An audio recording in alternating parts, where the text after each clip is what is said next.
Sarah affronte ces temps une phase difficile de sa vie.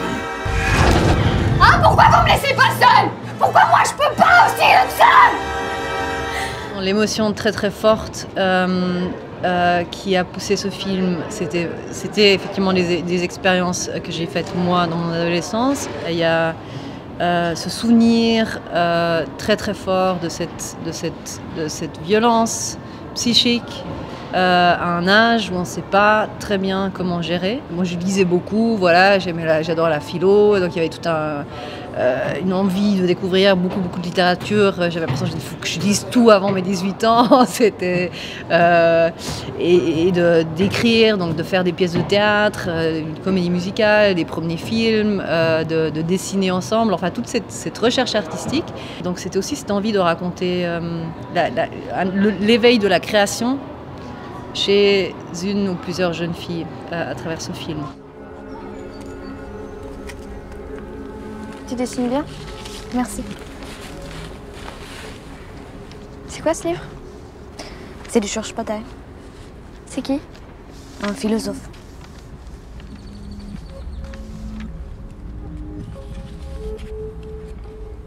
Tu dessines quoi? C'est pour une nouvelle scène.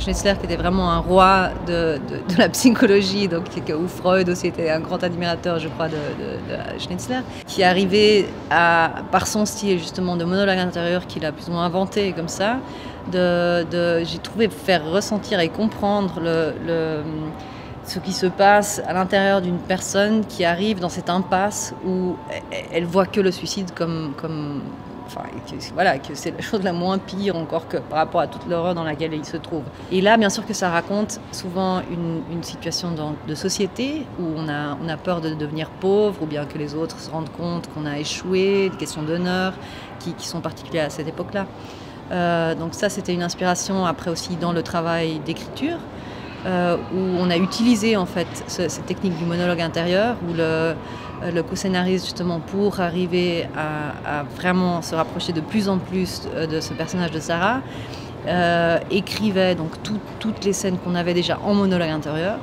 Donc c'était toute une réécriture, en fait, un deuxième texte qu'on avait, qu'on s'était comme ça après mis à disposition pour réécrire en fait les scènes en fonction de ça ensuite.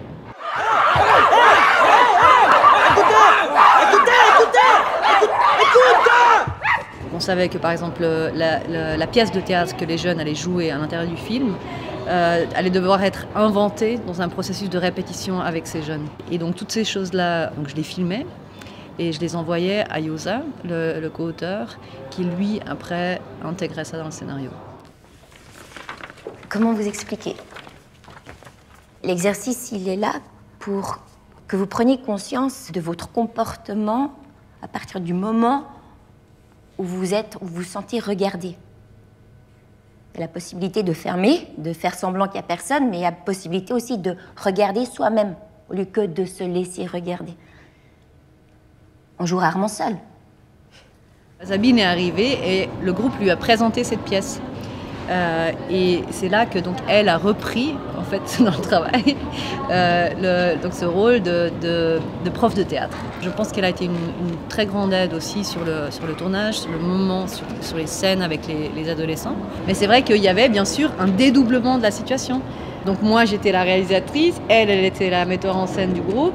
Les acteurs étaient donc voilà, ils jouaient leur rôle et en tant que rôle, ils jouaient encore d'autres rôles. Et en plus, on devait faire des traductions tout le temps parce qu'on était entre le français et l'allemand. Donc, et toute cette folie de traduire tout ça, après de réécriture des dialogues français par une amie à moi qui écrit aussi des pièces de théâtre et qui a repris les traductions et puis qui a fait la mise en bouche pour les acteurs.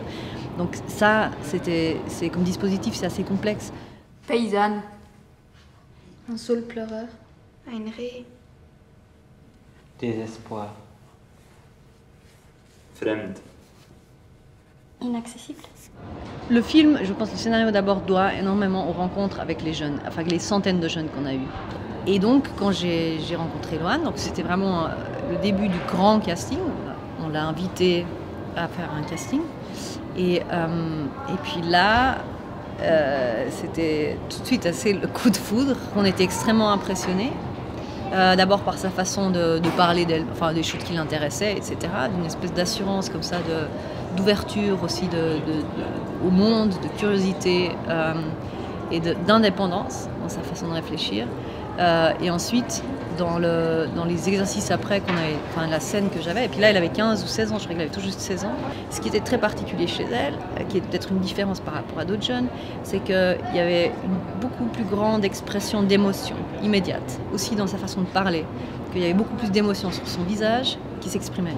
Et donc voilà, donc c'était vraiment un moment, une grâce divine. J'étais, oh mon Dieu, c'est possible que je trouve vraiment quelqu'un qui est comme ça capable de jouer ce rôle. La première fois que j'ai vu le film, c'était à Venise. Je ne l'avais pas du tout vu avant. J'avais vu peut-être 3 scènes parce qu'on devait faire de la post-synchronisation, mais c'est tout. Et c'était hyper émotionnel pour moi. Déjà, il y a eu cette rencontre avec Yosa, le co-scénariste que j'avais jamais vu avant. Et il était hyper ému de me voir. Et j'étais là, en fait, à quelque part, c'est vraiment grâce à lui aussi que je suis là. Et du coup, il y avait déjà toute cette émotion. Puis après, tu vois le film. Et alors au début c'était hyper bizarre parce que quand je regardais le film j'étais là waouh, en fait j'avais complètement réinventé un film dans ma tête, je m'attendais pas du tout à voir ça, ça n'a rien à voir avec ce que j'ai imaginé. On s'en va, viens ma chérie.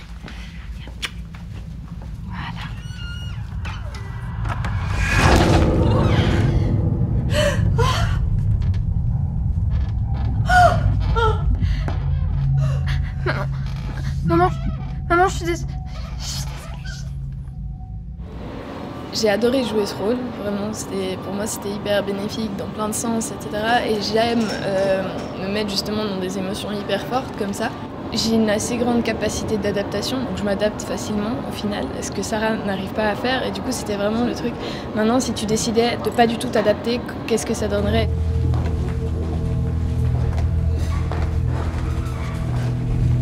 Le public monte sur scène. Mais depuis le début, quand j'ai vu le personnage de Sarah, je me suis dit c'est hyper important que tu saches où t'en es à chaque fois et que tu te perdes pas dans ce personnage. Et aujourd'hui, je sais que j'ai pas été Sarah tout le long du tournage. Chaque fois que j'étais en train de jouer Sarah, c'était hyper fort en fait. J'avais vraiment l'impression d'être Sarah. Et au moment où c'était coupé, j'avais besoin de 5 minutes quand même pour sortir de ça et me dire ok, maintenant on revient à quelque chose, c'est ok, tu peux rire, tout va bien.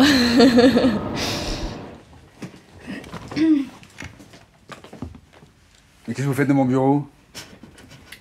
Je vois vraiment pas ce qu'il y a de drôle. Mais... c'est pas un endroit pour jouer. Mais enfin, qu'est-ce que vous avez besoin de prendre ces livres, enfin? Ça va ici. Sortez, s'il vous plaît. Okay, allez, c'est un endroit où je travaille. Ça va pas là, ça va. Ils sont tous sortis. Allez. Oui, oui, merci. Au niveau du jeu, j'ai eu de la chance de jouer avec Michel Voïta, Manuela Biederman, qui sont des acteurs incroyables et qui ont pu m'apprendre aussi énormément, justement, à faire cette différenciation entre toi, ton personnage, à te respecter, à dire non à certaines choses, à prendre du temps de repos et toutes des choses comme ça. Où c'est vrai que j'avais 17 ans, donc c'est pas évident en fait toujours de dire non ou de dire j'ai besoin de me reposer parce que t'as toute la machine du tournage qui est lancée, etc. et t'as l'impression que c'est compliqué de s'imposer. Après moi ce qui me faisait stresser aussi au début c'était le texte parce que j'avais jamais fait de théâtre avec du texte ou de cinéma, c'était vraiment tout de l'impro et en fait ça s'est très bien passé.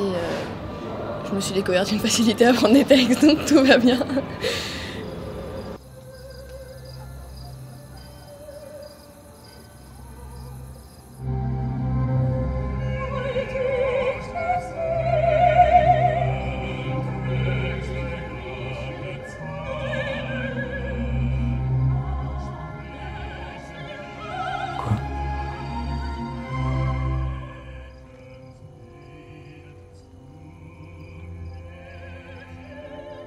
Comment on sait si on est amoureux? l'opéra qu'on entend le plus, enfin que le père écoute toujours avec elle dans la voiture, c'est donc le Vaisseau fantôme de Wagner. Et donc ça, c'était posé très tôt, en fait, parce qu'il y avait cette espèce de question aussi dans cet opéra, de similarité, en fait, avec l'histoire de Sarah et de son père dans cet opéra. Donc ça, c'était clair. Qu'il y avait Wagner par rapport à Fribourg aussi, c'était aussi un aspect, donc cette espèce de décor d'opéra que la ville a aussi. J'ai retrouvé cette thématique chez Jacques Thévaux, qui est un photographe et cinéaste fribourgeois. Il avait fait un documentaire sur Fribourg dans les années 60 pour la RTS, où dans son introduction justement il montrait toutes ces petites tours de Fribourg et il la décrivait justement comme un décor d'opéra germanique. Quand je suis tombée dessus, j'étais ingéniée parce qu'on était, enfin c'était toujours clair, il y avait ce Wagner dans ce film et tout. Donc que cette ville a cet aspect romantique comme ça, et qui est bien sûr une ville qui avec énormément de musique, donc une grande tradition musicale, chorale.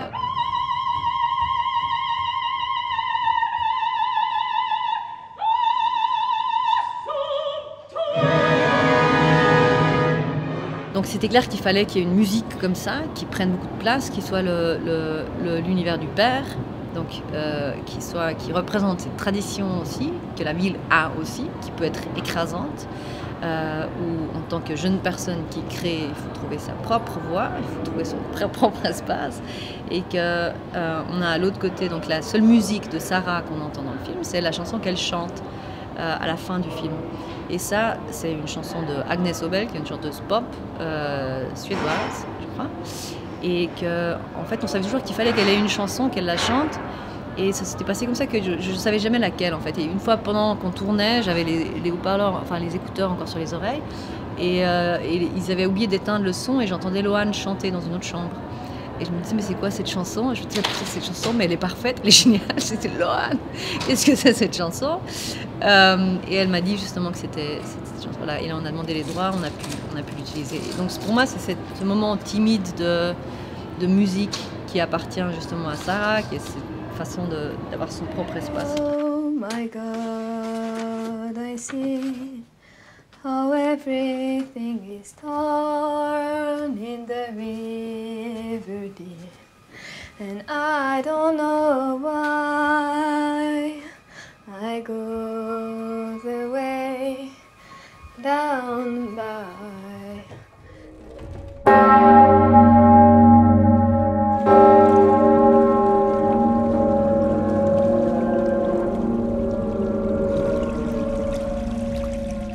C'est sûr qu'il y a dans la géographie de Fribourg déjà, avec ses en haut et en bas, ses perspectives, etc.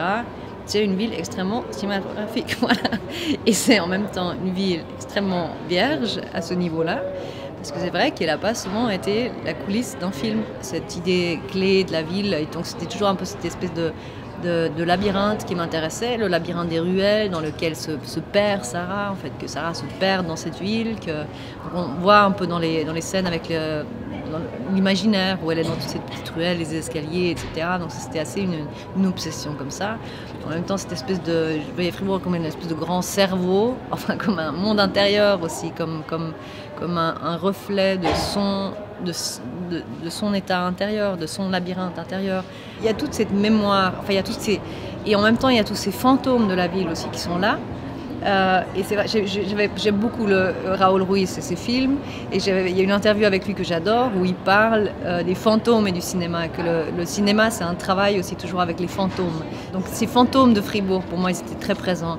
Donc il y a évidemment les fantômes à quelque part de toutes les jeunes filles qui ont eu un destin similaire à celui de Sarah, qui étaient là toujours. Il y a eu une impression aussi de devoir d'abord convaincre la ville de me permettre de tourner. Moi, je sais que c'est ce genre, mais le cinéma, ça se passe beaucoup quand même à ce niveau d'intuition, de choses, d'émotions qu'on a par rapport à des endroits. Et donc, j'ai l'impression qu'il fallait que je passe. Donc, j'ai passé beaucoup de mois à Fribourg pendant la période de l'écriture.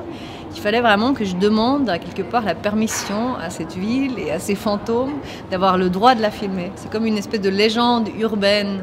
Voilà, ce personnage. C'est vrai que c'est une belle façon de voir, je pense, qui est pour moi un peu la synthèse, ou bien aussi, surtout, c'est un hommage à la ville, c'est aussi un hommage à toutes ces filles, je dis des filles maintenant, bien sûr ça inclut aussi des garçons, qui sont partis beaucoup plus tôt, trop tôt.